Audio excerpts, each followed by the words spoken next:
Bonjour à toutes et à tous, et nous voici sur la deuxième partie concernant l'éditeur de texte dans GIMP.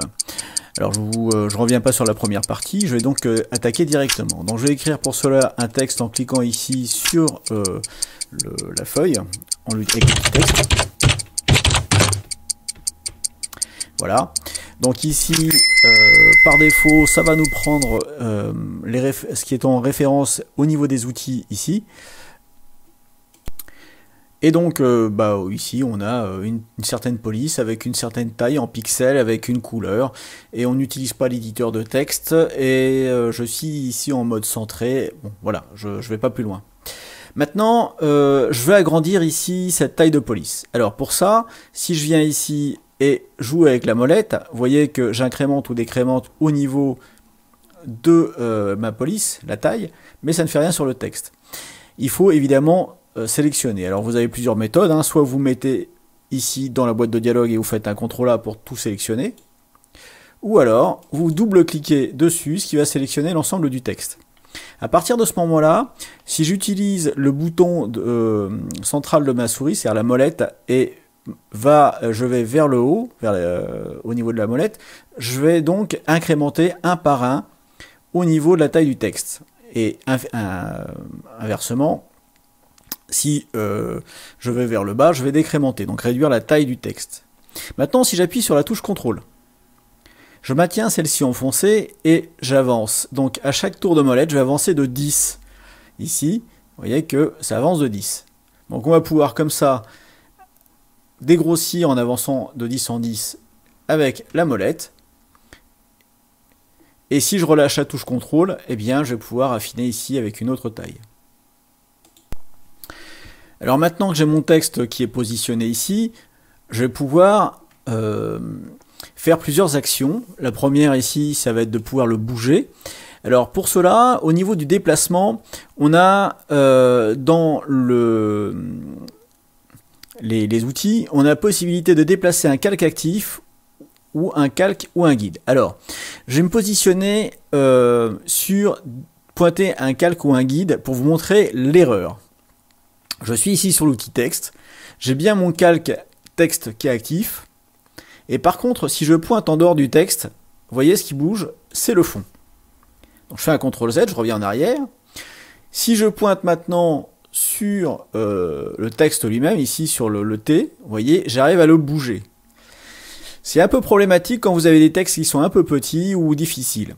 Pour cela, je vous encourage à cliquer ici sur déplacer le calque actif, à bien cliquez sur votre texte, et là maintenant, vous voyez, je peux me mettre n'importe où, le texte va se déplacer.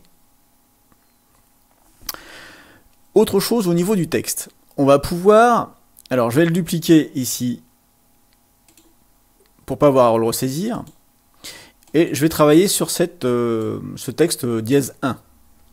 Alors on va pouvoir faire un clic droit, et sur ce clic droit, on va pouvoir abandonner, ici, les informations du texte. Alors, vous ne l'avez que sur les calques de texte, cette partie-là.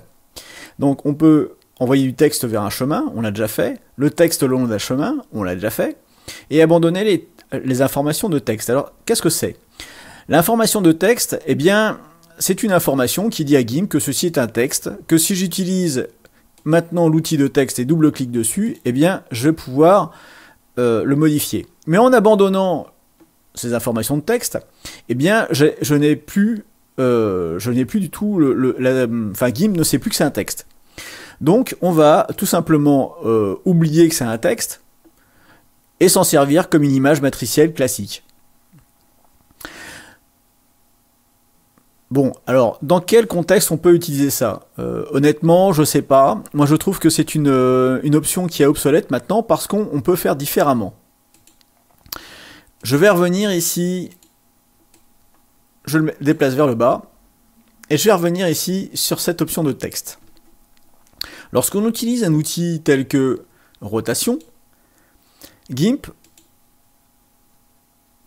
alors je me mets ici, pardon, il faut que je me mette sur le bon calque texte, GIMP, ici, va me proposer de faire une rotation. Alors je fais une rotation comme ça, aléatoire, je valide sur rotation, et vous allez voir ce qui se passe ici au niveau du calque. Le calque a tout à fait l'aspect du calque texte qui est ici en dessous. À savoir que on a la sensation qu'il a perdu les notions du texte. Alors si je clique ici et je regarde, je n'ai plus effectivement la possibilité d'abandonner, de faire un texte le long d'un chemin, etc., etc. Ceci dit, c'est une farce que les développeurs de GIMP nous ont faite. Parce qu'en fait, si j'utilise l'outil texte, ici, et je double-clique, il me demande si je veux créer un nouveau calque ou si je veux éditer. Alors si j'édite ici, eh bien, il va faire deux choses. Il va revenir en arrière par rapport à mon outil de rotation, et il va me permettre, par exemple, de rajouter du texte ici. Je vais mettre texte 2. Voilà. Donc maintenant, j'ai mon texte de nouveau. Par contre, lorsque je valide, eh bien, ça m'a perdu cette information de rotation. On peut faire la même chose avec la mise à l'échelle. Vous allez voir. Voilà, je fais une mise à l'échelle. Il va me mettre ici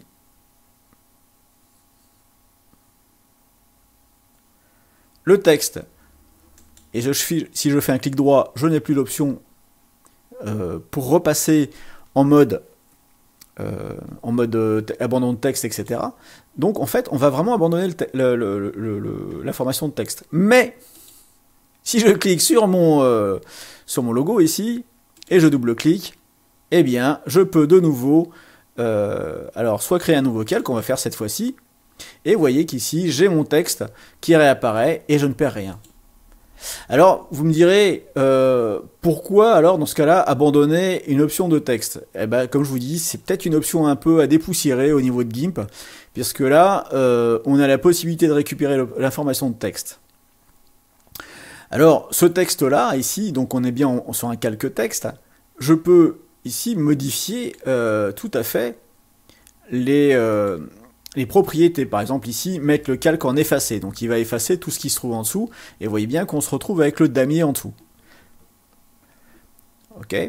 On peut aussi se mettre dans différents types de modes, hein, effacer la couleur, éclaircir, voilà, faire une addition, enfin, voilà. Bon, ici on a du blanc, donc ça va pas donner grand chose, mais on a la possibilité donc de faire pas mal de choses avec ce texte. De même que l'intérêt d'avoir un texte en matriciel, c'était aussi de pouvoir, ma foi, pouvoir lui adjoindre un masque de calque. Alors, je reprends ici, alors je vais me remettre en normal, hein, ça change rien le fait que ça soit en normal ou en autre chose, mais voilà pour l'exercice. Je vais faire un clic droit, et vous voyez ici, j'ai de nouveau, donc on est bien sur un texte, ajouter un masque de calque. Et là, donc ici, on va tout simplement ajouter un masque de calque. Donc ici, on est sur blanc. Voilà. À noter que le masque de calque, ici, prend juste la proportion de la boîte de dialogue. Et donc, si je prends sur mon masque de calque, alors, je vais prendre du noir, une brosse. Je me mets bien sur le masque de calque. Ici, j'ai bien une boîte englobante blanche qui me dit que je suis sur le masque de calque. Et je peins ici. Eh bien, voilà, j'ai mon texte. Alors, un truc qui peut être marrant à faire, je reviens en arrière.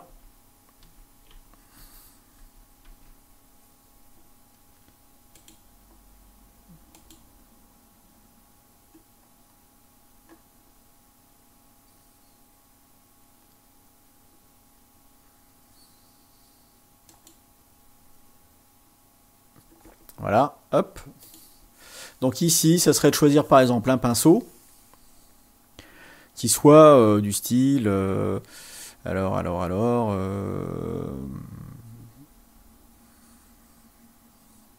des petits pointillés comme ça, hop, suffisamment grand.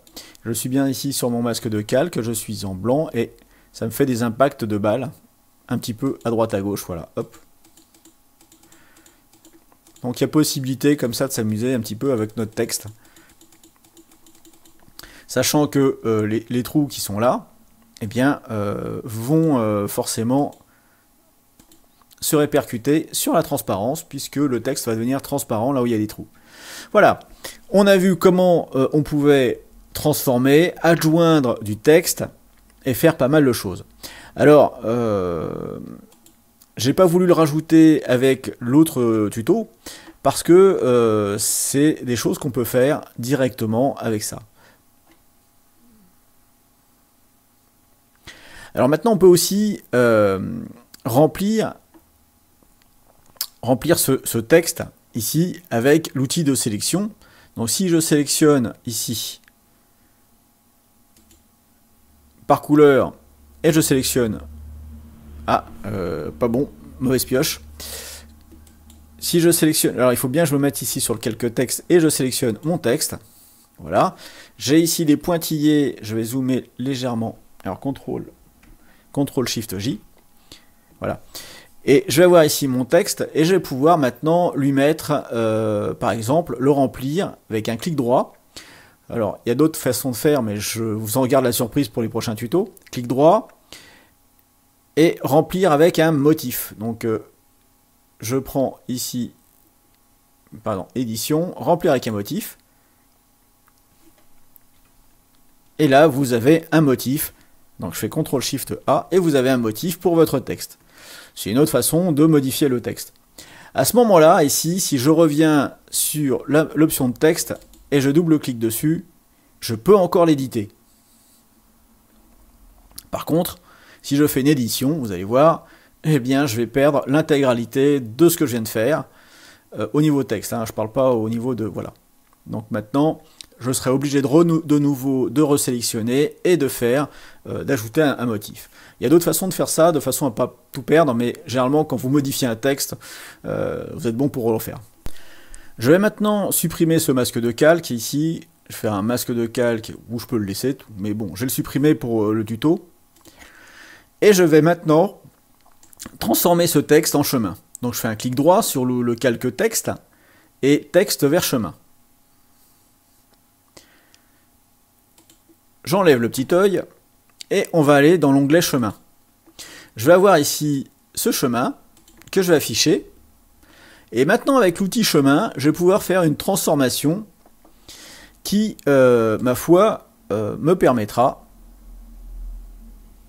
par exemple, de faire un truc un peu plus stylisé. Bon, je vais pas aller loin dans le... Je vais juste modifier 2-3 choses comme ça. Voilà, je fais un E stylisé. Ensuite, de transformer ce chemin vers une sélection. J'enlève ici la visualisation du chemin. Et de remplir la sélection avec une couleur, par exemple, ou, comme tout à l'heure, un motif.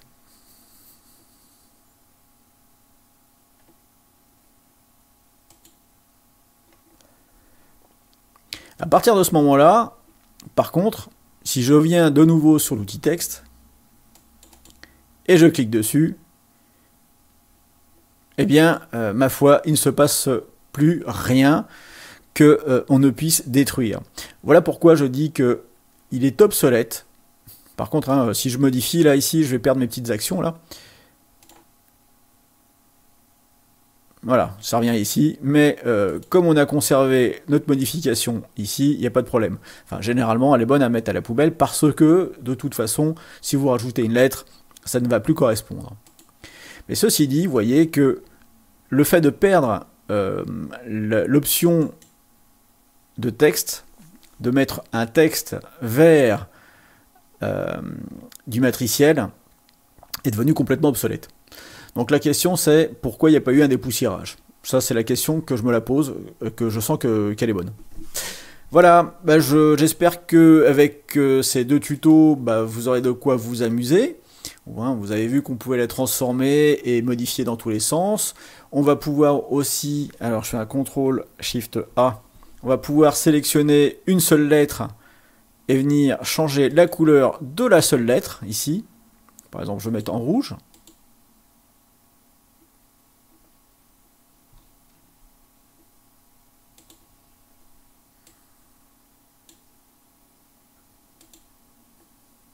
Il faut bien que je sélectionne la lettre. Voilà, je valide. que je peux modifier ici la taille. Alors, il faut bien que je maintienne le bouton enfoncé et je sélectionne. Hein, il faut bien que je balaye ici pour sélectionner. Il faut que bien j'ai ce carré ici. Donc je peux en baisser ici la taille.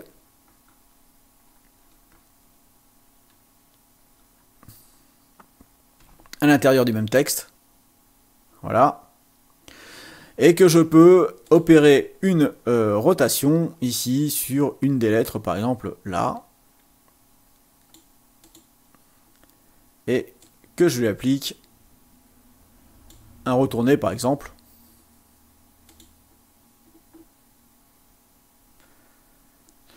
Là-haut, je vais avoir la possibilité de le remettre ici sur ce calque-là. Donc, mais ça, on verra en détail.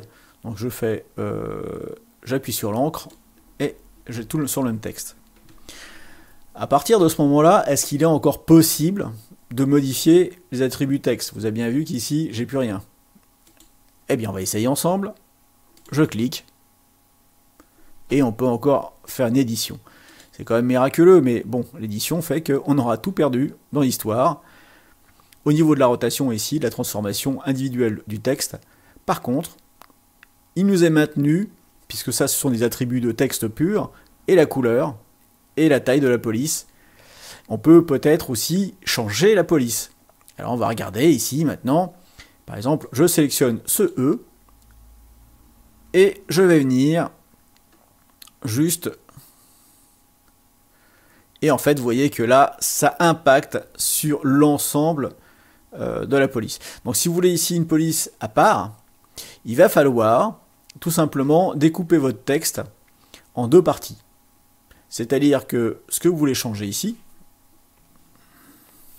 par exemple ce E, je vais tout simplement mettre un espace à la place. Voilà. Et il va falloir que je saisisse la lettre E ailleurs.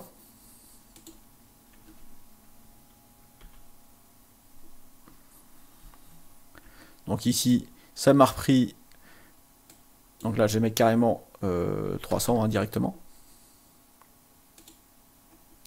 Et que là, je vais pouvoir changer le type de police. Par exemple, comme ceci.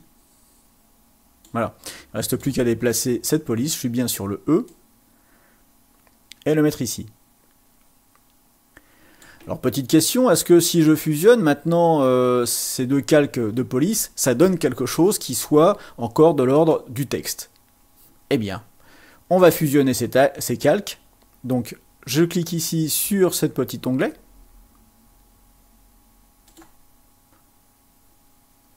Je prends l'outil texte, je double-clique, et là, c'est finalement perdu.